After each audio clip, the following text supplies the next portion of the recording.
દર્શક મિત્રો, પાદરાનો અવાજ ન્યૂઝમાં આપનું સ્વાગત છે।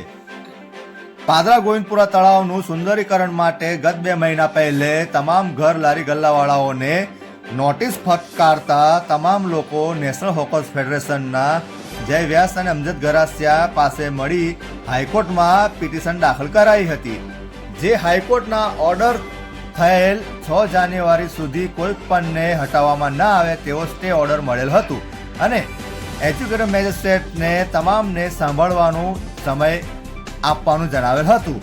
આજ રોજ 28ના રોજ તમામને સાંભળવામાં આવ્યા હતા અને જે લોકો આધાર પુરાવા વગર રહી ગયેલ તેમને બીજી તારીખ 5/12/2024ના ગુરુવારના રોજ તમામ લોકોને આધાર પુરાવા સાથે મામલતદાર કચેરીએ હાજર રહેવું।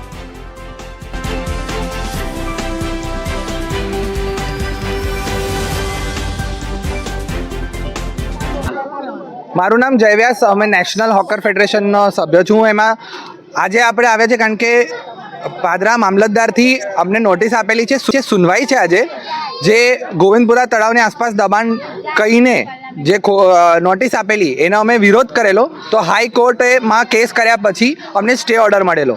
તો 6 જાન્યુઆરી સુધી સ્ટે ઓર્ડર છે અને સૂચના આપી હતી હાઈકોર્ટે મામલતદારને કે તમે આ લોકોની જે પ્રોબ્લેમ છે તમે સોલ્વ કરવા માટે એમની સાથે કરો, મીટિંગ કરો। એટલે આજે અમને બોલાવ્યા છે 28 તારીખે ઘરવાળા અને લારીવાળા બધાને, જે તમામ લોકો ગોવિંદપુરા તળાવ આસપાસ છે।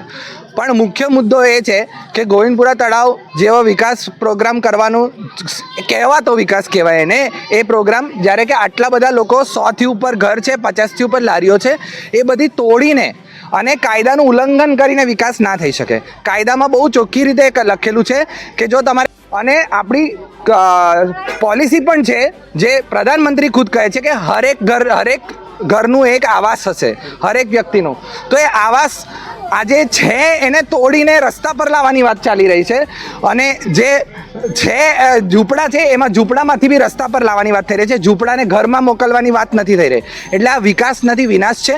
અસલી વિકાસ કરવો હોય તો પહેલાં અમારા બધા જ લોકોને તમે સારી સ્કૂલ બનાવી આપો, સારી કોલેજ બનાવી આપો, સારી હોસ્પિટલ બનાવી આપો કે અમારા છોકરાઓ સારામાં સારી સ્કૂલમાં ભણે। પાદરામાં જ કેમ ના થઈ શકે? એ નથી થતું, પણ સુંદરીકરણના નામે ખોટા તળાવ મૂકવાના। ઓલરેડી 2 તળાવ પાછળ બનેલા છે, તળાવની શું હાલત છે આપણે જાણીએ છીએ, પાદરામાં રહેવાસી જાણીએ છીએ। શારદા સ્કૂલ પાસેના જે તળાવ છે એમાં તો બહુ બધા તત્વો બી, અસામાજિક તત્વો બી બેસે છે, એવું બધા છે। તમારી મુખ્ય માંગણી એ જ છે કે અમે અહીંયાથી જો જઈએ તો અમારે નીકળતા પહેલાં, અમારા ઘર તોડતા પહેલાં અમને આવાસની યોજનામાં ઉમેરીને અમને આવાસ આપો, અમને લારીઓની યોજના જે છે ટાઉન વેન્ડિંગ કમિટી થકી અમારા બધાને બીજી વૈકલ્પિક જગ્યા આપો। અમારા ધંધા ત્યાં સેટ થશે, પછી જ અમારા ધંધા અહીંયાથી તૂટશે ને અમારા ઘર પછી જ તૂટશે, પહેલાં તૂટશે બી નહીં। એટલે અમારી માંગણી બહુ કડક છે અને આ માંગણી જો નહીં થાય અમે સુપ્રીમ કોર્ટ સુધી જવા તૈયાર છું। જો મામલતદાર ન્યાય નહીં આપે તો હાઈકોર્ટ જશું, હાઈકોર્ટ ન્યાય નહીં આપે તો સુપ્રીમ કોર્ટ જશું। એટલે પાદરાના રહેવાસીઓ માટે હવે એ આગળ હવે અમારી થાકી ગયા છે, બોલાતું નથી એટલું અમે આ કહીને અમે એવું લાગે છે બહેરાઓ લોકો સાથે વાત કરીએ છીએ, પણ નગરપાલિકા આપણી પાસે બધા જ દસ્તાવેજ છે કે આ લોકો અહીંયા 60, 80, 90 વર્ષથી રહે છે, તો પછી બી આવો અન્યાય કરે છે પાદરાના નાગરિક ઉપર। એટલે પાદરાના નાગરિકોને બહુ વિનંતી છે છેલ્લી અમારી કે અમારો સમર્થન કરો અને પાદરા નગરપાલિકાને જલ્દી સમજ આવે અને અમારો વિકાસ કરે તેવી વિનંતી।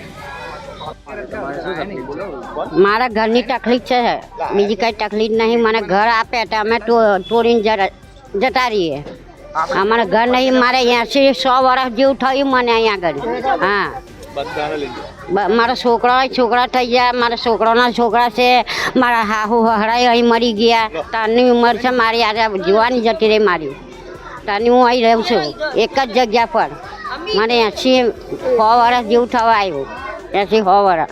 મારો હાહુ હહરા હોય અહીં મરી ગયા જગ્યા પર જ। હા, મારા છોકરાના છોકરા છે, કોઈ જોવા નહીં આવતું, કોઈ કહેવાય નહીં આવતું। અમે પાણી ભરાય ને ઘર, અમે તો જાતે રાતે નીકળ્યા 11 વાગે ડેપોમાં સુઈ રહ્યા અમે, કોઈ જોવા નહીં આવ્યું। અમે રાતે નીકળ્યા હતા ડેપોમાં જઈને સુઈ રહ્યા રાતે, આટલા પાણીની મય 11 વાગે નીકળ્યા અમે, કોઈ જોવા નહીં આવ્યું અમે। હા।